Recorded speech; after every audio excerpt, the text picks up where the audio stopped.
Sara and the Sparkling Secret, and Barnaby Bear and the Blueberry Feast, by Keith Young. Sara and the Sparkling Secret. Sara loved sparkly things. Anything that glittered, shimmered, or shone called to her like a whispered secret.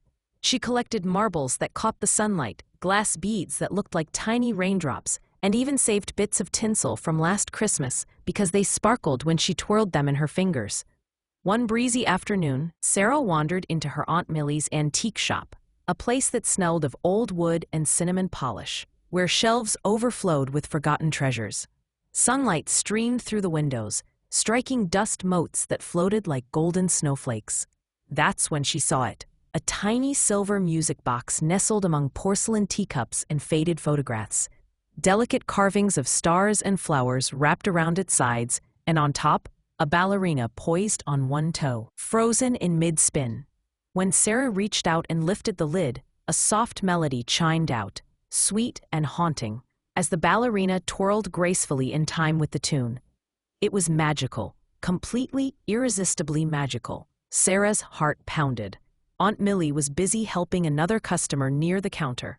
Before Sara could think, before her better judgment could catch up, she slipped the little music box into her pocket. Her chest felt tight. The music seemed to echo inside her head, louder and louder. You shouldn't have done that. But her longing to keep the sparkling treasure drowned out the tiny voice of her conscience. That night, Sara clutched the music box under her pillow as she drifted to sleep. Its lullaby still hummed faintly, soft as wind through leaves. Then, shimmer, glow, whoosh, Sara's room melted away. In its place bloomed an enchanted forest bathed in starlight. Trees with leaves of amethyst and ruby swayed gently in a warm breeze. The ground glittered with silver moss, and streams of crystal water sang as they trickled past glowing mushrooms. A burst of light flitted toward her. A tiny, winged creature hovered before her face, half fairy, half firefly, with wings like stained glass and eyes that sparkled like morning dew. "You've taken something that doesn't belong to you," it chimed in a voice like tinkling bells.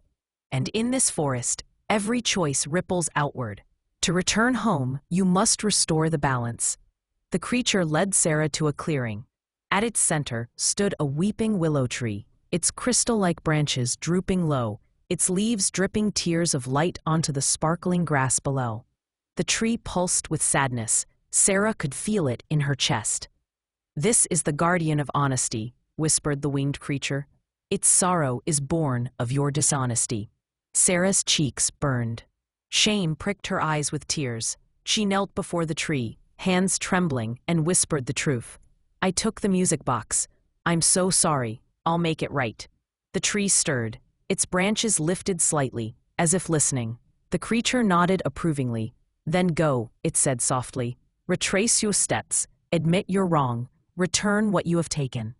Sara awoke with a start, back in her bed. The music box rested on her nightstand, still beautiful, but silent now. The next morning, she ran to Aunt Millie, tears streaming down her face. "I took it," Sara sobbed. "I wanted it so badly. I'm so sorry." Aunt Millie's eyes widened, but instead of scolding, she knelt and hugged Sara tightly. "Oh, sweetheart," she whispered. "We all make mistakes. What matters is admitting them and choosing better next time." When Sara placed the music box back in Aunt Millie's hands, something inside her eased, as if the weight of 1,000 stones had lifted from her heart. That night, as Sara drifted to sleep, she thought of the glittering forest and the gentle willow. Maybe it had all been a dream. Maybe it had been her guilt painting pictures in her mind. But the lesson was real. The truest magic wasn't in sparkling things. It was in the peace that comes with honesty, a light brighter than any jewel or enchanted forest. From that day on, Sara still loved sparkly things, but she loved doing the right thing even more. Barnaby Bear and the Blueberry Feast by Keith Young. Barnaby Bear loved blueberries. He didn't just like them, he adored them. Blueberries were his favorite food in the whole wide world. He loved the way they popped between his teeth, sweet juice running down his chin. He loved the way they turned his paws purple and his smile blue. Lucky for Barnaby, in the corner of his garden grew the biggest blueberry bush anyone, bear or human, had ever seen. Its branches were so heavy with berries they bent toward the ground, shimmering like tiny midnight moons in the morning sun. Every day, Barnaby peeked at the bush, waiting for the moment when the berries would be just right. This morning, Barnaby padded out of his cozy cave with his favorite wicker basket. He gasped.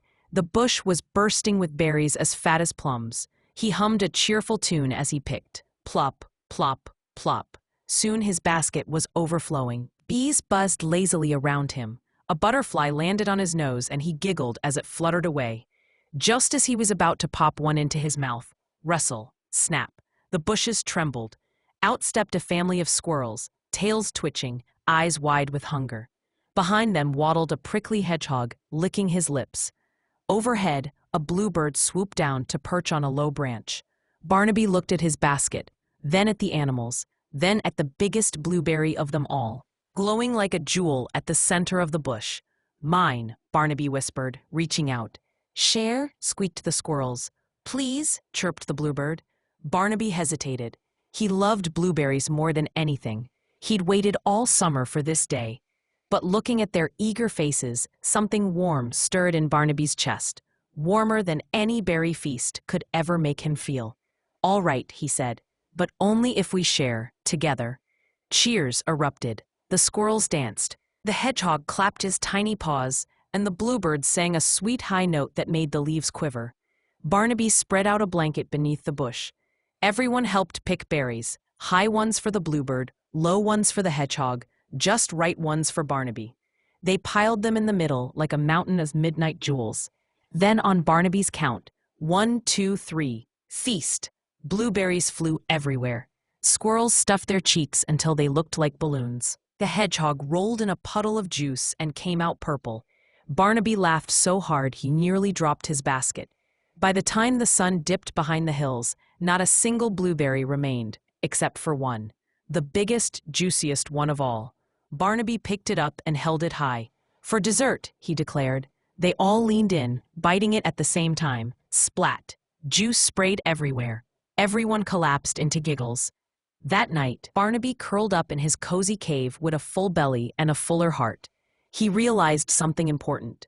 Blueberries were delicious, but sharing them with friends was even sweeter.